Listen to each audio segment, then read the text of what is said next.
अस्सलाम वालेकुम नाज़रीन, आप देख रहे हैं निसार वतन NW न्यूज़ HD और मैं हूं आपकी होस्ट नाज। और अब चलते हैं आज की अहम खबरों की तरफ। खबर शामिल करते हैं। शफीक अहमद मुगल की रिपोर्ट के मुताबिक पतंग उड़ाने वालों के खिलाफ सख्त कानूनी कार्रवाई। रहीम यार खान, DPO रहीम यार खान, इरफान अली सम्मू ने वाज़ेह दो टोक ऐलान करते हुए कहा कि बसंत के मौके पर पतंग उड़ाने पर आयद पाबंदी के खिलाफ वर्जी किसी सूरत बर्दाश्त नहीं की जाएगी। खिलाफ वर्जी करने वालों के खिलाफ कानून पूरी कुव्वत से हरकत में आएगा और जीरो टॉलरेंस पॉलिसी के तहत बिला इम्तियाज कार्रवाई अमल में लाई जाएगी। DPO इरफान अली सम्मू ने ये बात वज़ीर आला पंजाब की जानिब से जारी करदा अहकामात की रोशनी में जिला भर के सर्कल पुलिस अफसरान और SHOs के नाम जारी मरासले में कही।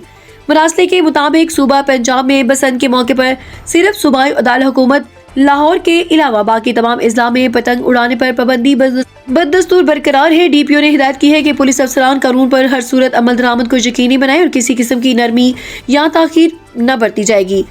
पाबंदी के खिलाफ वर्जी करने वालों के खिलाफ फौरी और सख्त कानूनी कार्रवाई की जाएगी। उन्होंने मजीद कहा कि इस सिलसिले में जिला भर में पुलिस को मुकम्मल तौर पर मुतहरिक रखा जाएगा, जबकि पुलिस के खुफिया विंग्स भी कलीदी किरदार अदा करेंगे। पतंगबाजी, धाती डोर और दीगर गैर कानूनी सरगर्मियों में मुलव्वस अनासर को बरवक्त गिरफ्तार किया जा सके। DPO इरफान अली सम्मू का कहना था कि शहरियों की जान और माल का तहफ़्फ़ुज़ पुलिस की अव्वलीन तरजीह है और कानून शिकनी करने वालों के साथ कोई रियायत नहीं बरती जाएगी।